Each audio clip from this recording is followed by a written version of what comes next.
ఆదికాండము 21వ అధ్యాయం 32వ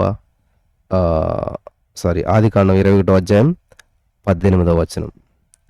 నీవు లేచి ఆ చిన్నవాని లేవనెత్తి నీ చేత పట్టుకొనుము, వారిని గొప్ప జనముగా చేసేదనని ఆమెతో అనెను.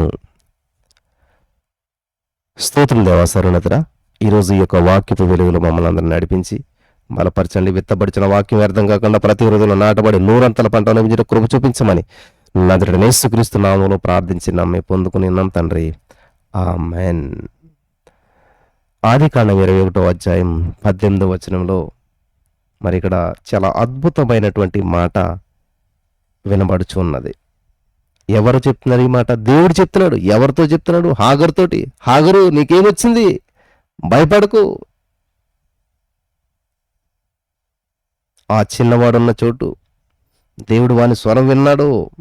కాబట్టి నువ్వు లేచి ఆ చిన్నవాని లేవనెత్తి నీ చేత పట్టుకొనుము, వారిని గొప్ప జనముగా చేసేదని ఆమెతో చెప్పాను. ఇక్కడ మీరు గమనించినట్లయితే చిన్న మాట కానీ పెద్ద అర్థం ఉంది. ఏం చేయాలంటే నువ్వు లేచి, ఎక్కడికి వెళ్ళింది? మే పడుకున్నదా? లేదు, మెలుకునే ఉన్నది. కానీ మూగుబడిన కన్నులతో ఇంక వాడికి నీళ్లు లేవు, నా బిడ్డకి చచ్చిపోతాడు అని చెప్పి పక్కన పడేసిందంటండి. బిడ్డని పక్కన పడేసిందంట. చావు కొరకు ఎదురుస్తూ ఉంది. ఇంకా అయిపోయింది, క్లోజ్, చాప్టర్ క్లోజ్ అనుకున్నటువంటి స్థితిలో ఉన్నదామె. అయితే దేవుడు చెప్తున్నాడు, hello my dear brothers and sisters, నా ప్రియమైనటువంటి సహోదర స్నేహితులారా, యేసయ్య ఈరోజు మీతో చెప్తున్నాడు, హాగరు వలె నీ భవిష్యత్తును, నీ యొక్క ఫలాన్ని, నీ యొక్క ఉద్యోగాన్ని, నీ యొక్క జీవితాన్ని, నీ యొక్క మరి ఏదైతే ఉందో దాన్ని అయిపోయింది ఇంకా వదిలేసావా? పక్కన పడేసావా? నీ వ్యాపారం ఇంక లేదు, కొలాప్స్ అయిపోయింది అనుకుని పక్కన పడేసావా? నీ యొక్క భవిష్యత్తు, ఇంకా నాకు భవిష్యత్తు లేదని పక్కన పడేసావా? ఎలాగైతే హాగరు ఇస్సాకును, అది మరి ఆ యొక్క ఇస్మాయిల్ని పక్కన పడేసిందో, ఇంకా నీళ్లు లేవు కాబట్టి చచ్చిపోతాడు, ఇడు అయిపోయింది, చాప్టర్ క్లోజ్ అనుకున్నదామే. ఈ రోజున హాగర్ లాంటి నీ జీవితంలో మరి ఇస్మాయిల్ లాంటి భవిష్యత్తు ఉన్నదని మర్చిపోతున్నావా?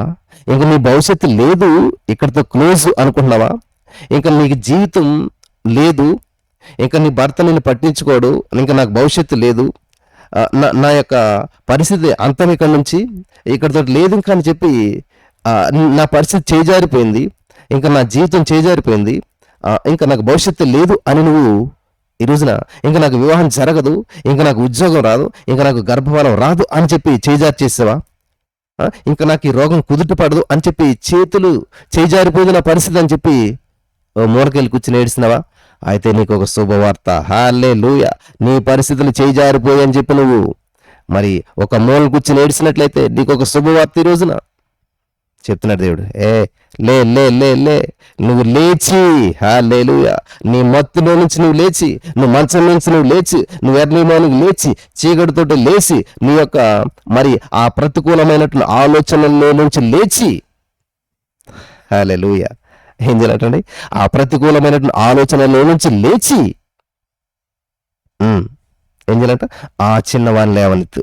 నువ్వు లే, ఫస్ట్ నువ్వు ధైర్యం తెచ్చుకో, నువ్వు బలం తెచ్చుకో, తర్వాత ఏం చేయాలంట? ఆ చిన్నవాడిని లేవనెత్తు. కాబట్టి నువ్వు ప్రభునందు ఏం చేయాలంటండి? భయాన్ని పోగొట్టుకో, ధైర్యం తెచ్చుకో, హల్లెలూయా. యేసయ్యపై నీ విశ్వాసాన్ని కట్టుకో.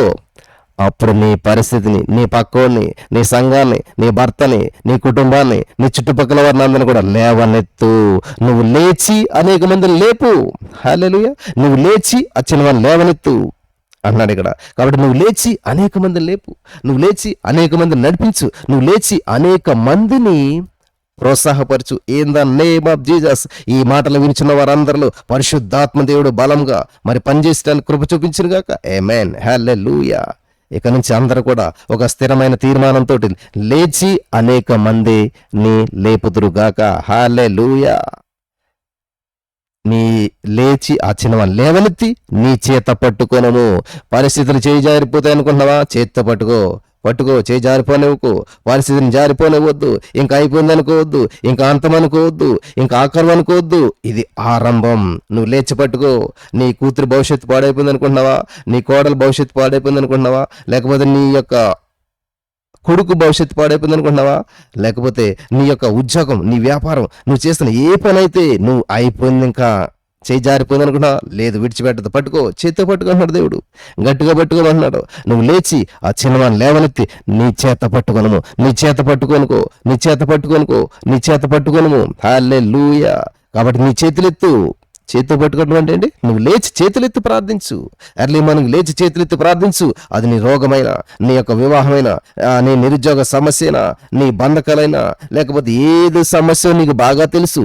ఆ సమస్యను నుంచి విడుదలను పొందాలి అని అనుకుంటున్నావు. కాబట్టి ఆల్రెడీ విడుదల ఇచ్చేసినటువంటి యేసయ్యను గుర్తు తెచ్చుకుని నువ్వు చేతులెత్తి పైకి హల్లెలూయా పట్టుకో. పరిష్కారాన్ని పట్టుకో, సమస్యను కాదు. నీవు పరిష్కారాన్ని పట్టుకో, నువ్వు జీవాన్ని పట్టుకో, అభివృద్ధిని పట్టుకో, ఆశీర్వాదాన్ని పట్టుకో. అప్పుడు ఏం చేస్తాడు తెలుసా? వానిని గొప్ప జనముగా చేసేదని అంటున్నాడు. హల్లెలూయా. అప్పుడు నీ జీవితాన్ని గొప్పగా చేస్తాడు, గొప్ప సాక్షిగా నేను నిలబెడతాడు. నీ భర్తకు గొప్ప మారు మనసును దేవుడు ఆల్రెడీ ఇచ్చేసాడు. దాన్ని స్వతంత్రించుకోవడానికి ఆ రోజు దేవుడు సహాయం చేస్తాడు. హల్లెలూయా. నీకు ఆల్రెడీ స్వస్థతనిచ్చేశాడు, ఆ రోజు దాన్ని స్వతంత్రించుకోవడానికి దేవుడు సహాయం చేస్తాడు.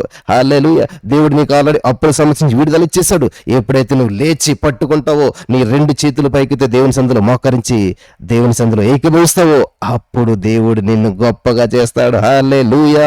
నిన్ను గొప్పగా చేస్తాను, నిన్ను గొప్ప జనంగా చేస్తాను, వారిని గొప్ప జనంగా చేసేదనని ఆమెతో అనను.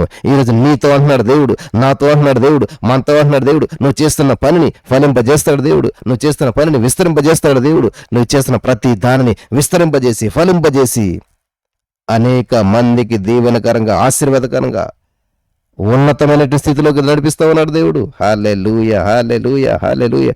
అతడు చేయనదంతా కూడా సఫలమగును అంటున్నాడు దేవుడు. సఫలం సఫలం సఫలం చేస్తాడు. కానీ నువ్వు లేవంది, నువ్వు మరి లేవనెత్తంది, నువ్వు చేత పట్టుకుంది, నువ్వు చేజారు చేసుకుంటే, నువ్వు చేయి విడిచిపెట్టేసేస్తే దేవుడు ఏమీ చేయలేడు. నువ్వు పట్టుకుంటే ప్రభు సహాయం చేస్తాడు. నీకు పట్టుదల ఉంటే ప్రభు సహాయం చేస్తాడు. హల్లెలూయా. దేవునికి స్తోత్రం కలుగును గాక. నీకు పట్టుదల లేకుండా ప్రభు వైపు నువ్వు ఆధారపడితే ఏమీ చేయలేడు దేవుడు. నువ్వు పట్టుదల కలిగినట్లయితే, నువ్వు పట్టుకున్నట్లయితే, పరిస్థితులు చేజారిపోనివ్వకుండా నువ్వు పట్టుకున్నట్లయితే నీ అండలో నువ్వు ఉంచుకోవాలి. హల్లెలూయా. నువ్వు పలకాలి, ప్రభువు నీకు సహాయం చేస్తాడు. నమ్ముచున్నారా? హల్లెలూయా. ఖచ్చితంగా నేను నా పరిస్థితులు చేజారిపోనేవను, నేను విడిచిపెట్టేసేసాను, నేను విసుగు చెందను, నేను సహనం కోల్పోను, నేను ఓపికను కోల్పోను. ఖచ్చితంగా నా భర్త కొరకు నేను ప్రార్థిస్తాను, పట్టుదలగా ప్రార్థిస్తాను. హల్లెలూయా. నా కుటుంబం కట్టుబడటం కోసం పట్టుదలగా ప్రార్థన చేస్తాను. నా సంఘం కట్టుబడటం కొరకు, నా పరిచర్య అభివృద్ధి చెందడం కొరకు, ఇవన్నీ విషయాల్లో నేను పట్టుదలగా పట్టు విడవను. ఆమేన్. నమ్ముచున్న వారందరూ కూడా పట్టుదల కలిగి ప్రార్థించి, పట్టుదల కలిగి చేతులెత్తి ఫలితాలను అనుభవించడానికి పరిశుద్ధాత్మ దేవుడు సహాయం చేసి నడిపించి బలపరచును గాక. ఆమేన్.